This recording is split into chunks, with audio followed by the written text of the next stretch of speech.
Hey, bonjour à tous, j'espère que ça va bien aujourd'hui. Aujourd'hui, vidéo sur l'analyse du match numéro 2 des Islanders face au Lightning. Euh, pour commencer, je vais vous dire que je vais être très sévère dans ma vidéo aujourd'hui. Euh, J'irai pas de main morte. J'irai pas de main morte. Je suis extrêmement frustré de ce qui s'est passé dans ce match-là. Ça a été un match, tant qu'à moi, dégueulasse. Vraiment dégueulasse. Je peux pas dire que les Islanders se sont pas imposés dans ce match-là. Ça serait vous mentir de dire que c'est pas arrivé. C'est arrivé. Les Islanders se sont imposés physiquement, offensivement. Mais est-ce qu'il s'est passé quelque chose dans ce match-là? Absolument pas. Absolument pas. Le seul et unique but qui a été marqué dans ce match-là est un but de Matt Martin, qui est un but que le gardien de but n'a juste pas vu la rondelle. Aussi simple que ça. Sinon, pour ce qui est du reste, qu'est-ce qui s'est passé dans ce match-là? Des mises en échec illégales, des choses que j'ai vues dans ce match-là que j'ai été extrêmement juste frustré. Brock Nelson, la mise en échec illégale de Brock Nelson qui s'est passée face à lui. Killorn suspendu. 5 minutes de powerplay. Est-ce que les Islanders ont marqué dans ce powerplay-là? Aucunement. 5 minutes de punition, aucun but de fait. À un moment donné, il y a également eu une multitude de punitions qui a été accordée au Lightning. Est-ce que les Islanders ont marqué? Aucunement. Aucun but. À un moment donné, dans le match, 5 contre 3. 5 contre 3. Est-ce qu'il y a eu un but de marqué dans ce match-là? Est-ce qu'il y a eu un autre but de marqué dans ce match-là? Non. Non, il n'y a pas eu un autre but de marqué dans ce match-là. L'offensive des Islanders, panne totale. Ils ont eu toutes les possibilités possibles qui peuvent arriver dans un match pour qu'on puisse marquer un but et aucun joueur a fait un but, à part Matt Martin.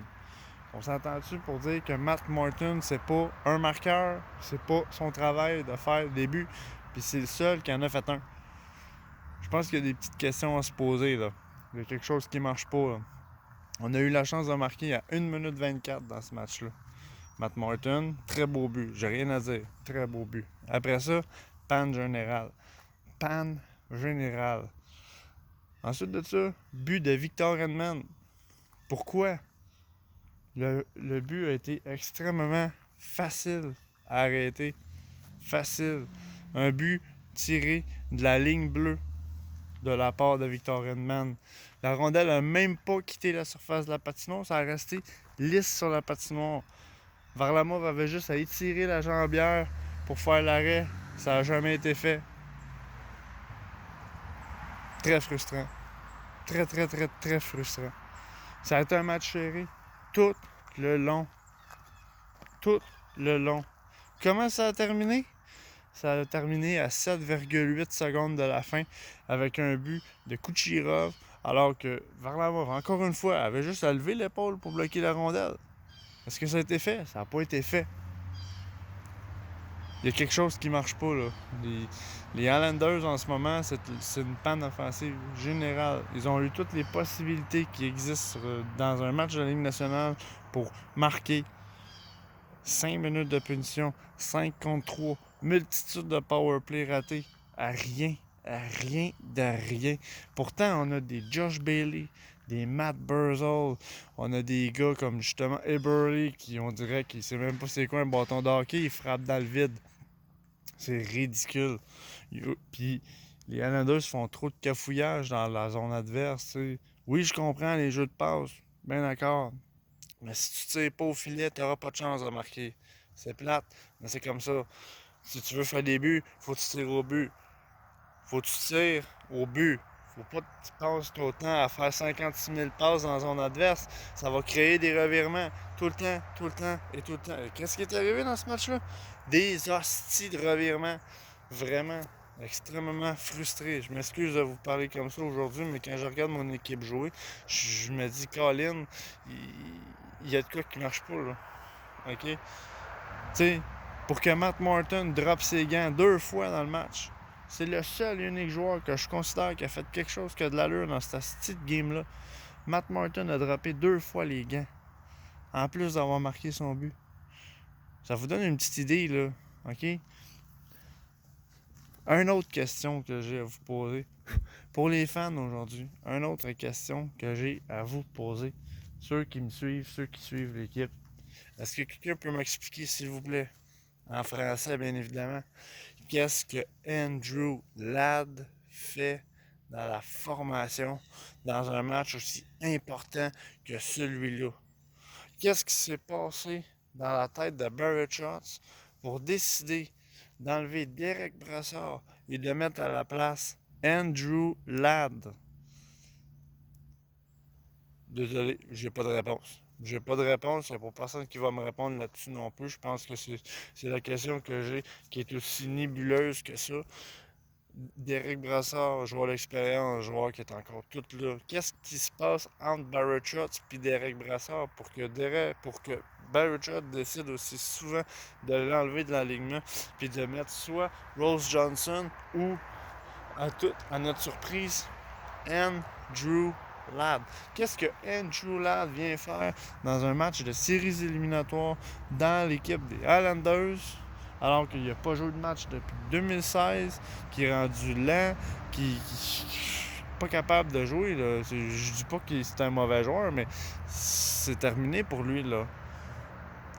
Tu sais, je comprends, ton équipe est désespérée, tu veux mettre un vieux vétéran dans ta chambre de joueurs, tu veux espérer monter l'énergie d'un cran de ton équipe. Non, tu fais rien que rajouter un boulet supplémentaire dans ce qui se passe présentement.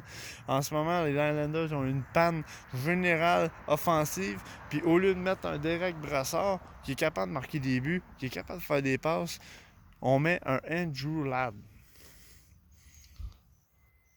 Question vraiment, là, quelque chose que je trouve stupide de ce qui s'est passé.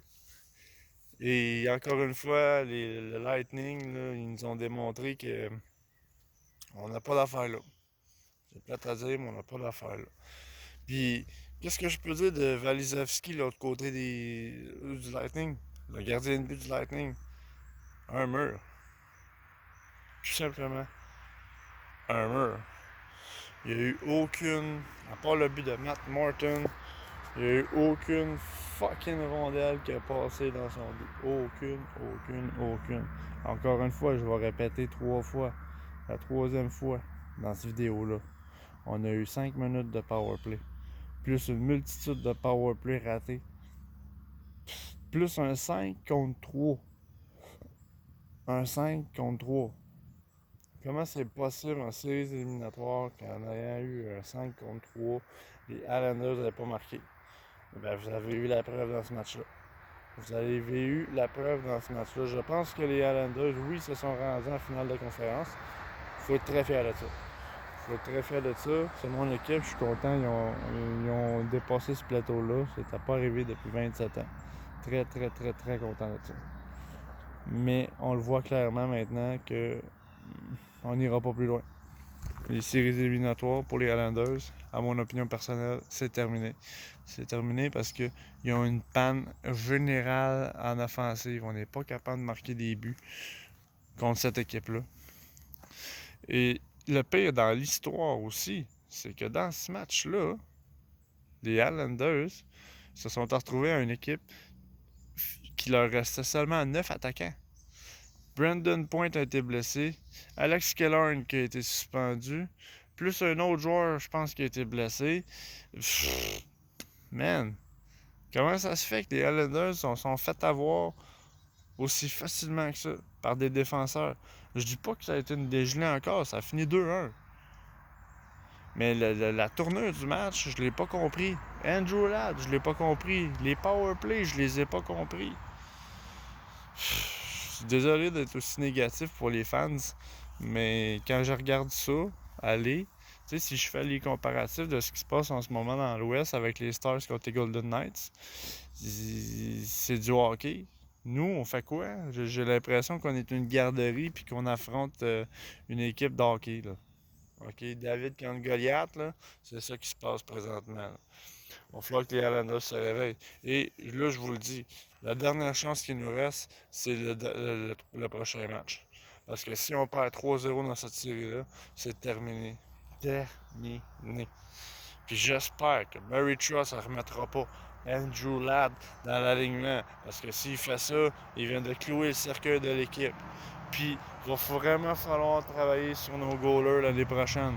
Je suis content qu'Elias Sorokin soit là parce que je pense que un petit brin de fraîcheur dans les gardiens de but chez les Islanders, ça fera pas de tort.